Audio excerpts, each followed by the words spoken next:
Broaddus is sitting in the Wild Fork Foods hot seat, and we are brought to you by Stella Artois, and you're rocking the Stella hat as well. I am. Yes, I am. You brought back all the cases from New Orleans. I did, and thank you to the folks at Stella for all they've done for us to get us out here and stuff. And they're beer companies, alcohol companies are fun to work with. They really are kind of they're an interesting. They know how to party. Yeah, they are interesting. They're really good at throwing the credit card down and making sure that everybody's got something to eat and plenty to drink. So your boy Jason Newman.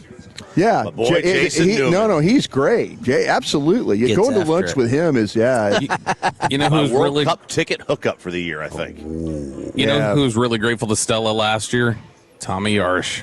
When we had all those cases, like as the week was going on, Tom was like, "You guys got some beers?" Like, yeah, take a couple cases, and that was his free drinking for the week. Yeah. Broaddus, of course, dominates the draft coverage and creates all these draft babies that he mentors over the years.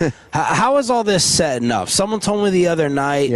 Might be the weakest draft in 7 years. We're looking at linebacker. Mm-hmm. The most projected guy, it seems to be Sonny Styles at 12. Sure. Everyone's hoping for Downs to fall. Mm-hmm. How do you think things are lining up for Dallas? Yeah, it's always funny when the draft experts, and I include my name because I was part of a draft, ran a draft, so I feel like I have some knowledge of this thing. But always, when people say it's a weak draft, I just say you're a poor evaluator. Oh, baby. I really do. And I've got to the point in my life where if I say something like that to somebody and they look at me like, what? You're a poor evaluator. It's like my take on cheesecake. I call it lazy. Yeah. But see, that's what I'm saying though. When you get older, you say things and you're just like that. That's what it is. I think there's always ways to find value in draft. I think there's teams that absolutely love it. I think this year, Bobby, your Cowboys are going to be very aggressive in free agency. I don't think this is going to be bottom fishing because I think they want to set themselves up to have some flexibility at 12 and also at 20 to be able to, right now they're locked into defensive players because we've all watched. Again, your show has talked about it for the last year about how things defensively did not work. We have a whole new defensive staff. I'm excited about the guys that they brought in, the young guys. It's enthusiasm. My hope is they brought in the next defensive coordinator. That's my hope. Because if this guy is as good as we all think he's going to be, we're going to need another defensive coordinator. So my hope is that whoever that guy is, a linebacker coach, a secondary coach, I hope we've already hired our next defensive coordinator because I don't want to keep doing this every year. But the coaches have a big say in the draft with the Dallas Cowboys. I used to always say this working over there, hey, I don't call third down defenses, so don't be stepping into my world and trying to upheave it. But I think with this draft is you could find where Dallas is going to need maybe ahead of them need a little assistance. We've all kind of talked about the Daniel Jeremiah mock draft where all of a sudden wide receivers are going all defensive players are going. But we're starting to see, and Bobby, you could talk about this too, with Caleb Downs, the safety. Is this a draft now where you maybe have to think about it? Not everybody thinks about positional and how money and this, that, and the other. Dallas just needs really good players. Yeah. If it's a safety, if it's a running back, whoever it is, just draft that guy and then sort everything out later. Don't be like, well, it's a safety and traditionally, and I know Choppy, you'll argue this, and you make some really good points about this. I'm not just kicking you. I don't even know what my points are half the time. Well, but you talk about there's certain positions you wouldn't pay. Yeah. But try and play without those positions. Right. And your team looks like crap. Yeah. And I think safety play here for a while, and I've tried to get rid of Hooker for 3 years. I tried to get rid of him along with Jason Garrett. It's been that long. But that's kind of where where the draft can fall. I think there's some really good safeties. I think there's some really good edges. Dallas can surely use a guy. If Donovan Ezeraku is just going to be a really, really good run player and an okay pass rusher, you're going to need an edge. Yeah. You are going to need somebody. And whoever stood up in the meeting and said it was a good idea to trade Micah Parsons last year should be fired. He was. He was fired. Well, that's what I'm saying. That's what I'm saying, and that's insight right there. And that's why he does it well. But that's what I'm saying. If you stand up and say that, and you're thinking like, our offense has a chance to score 30 points a game. How are we going to close games? Could someone tell me if we trade this guy, how are we going to close games?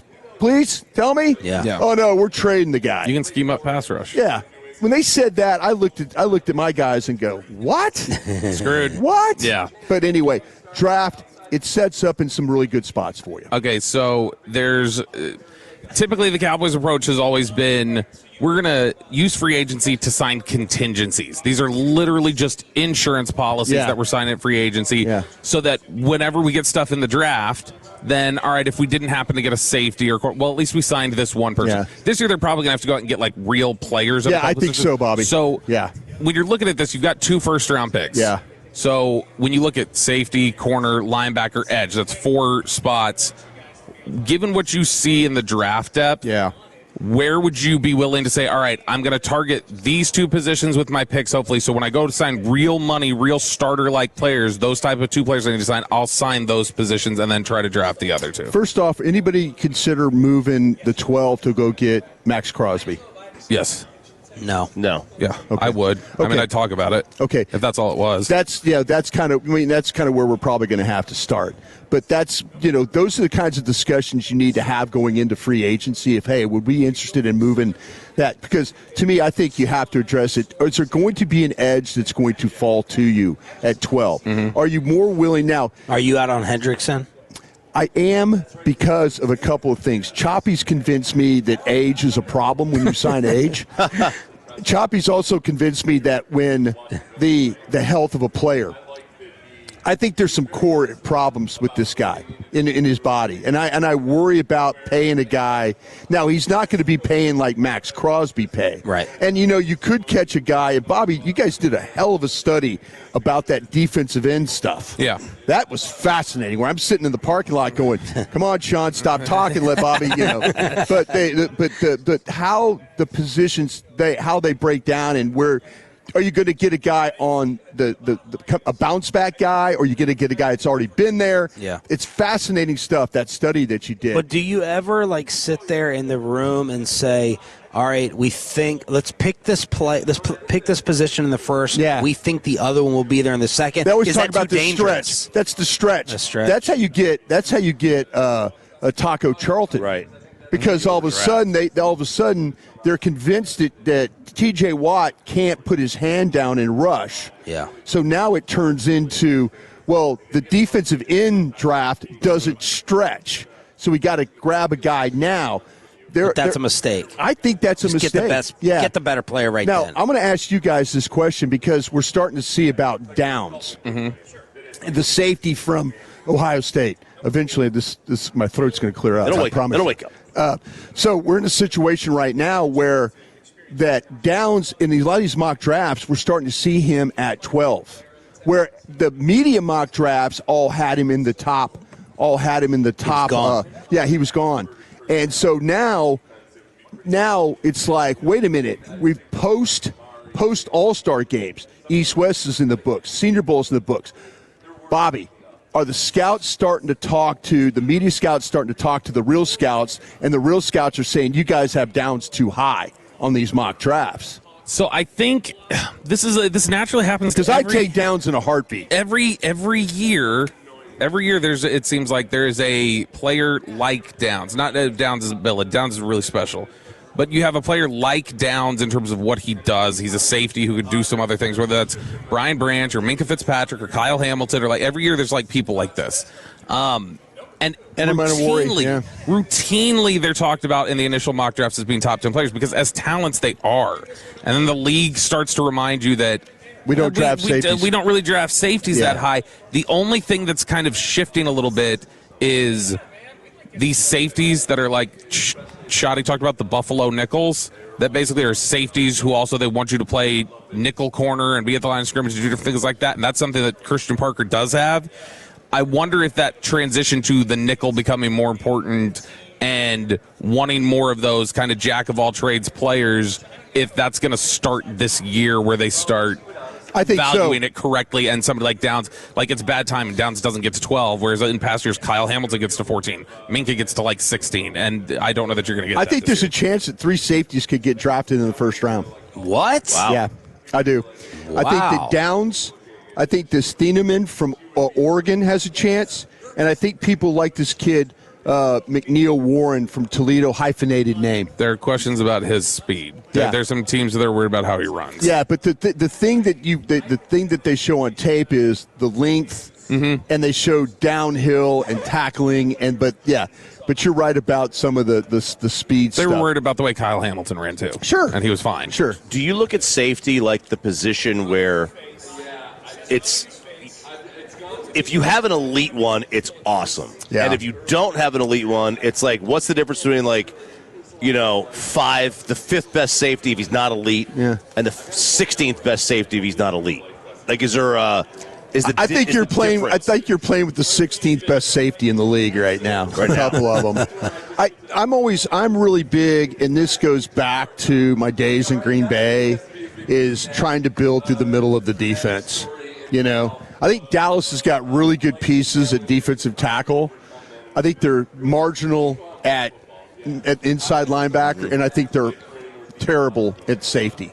Yeah. You look at the Cowboy teams. Do you think they're better off at linebacker than safety?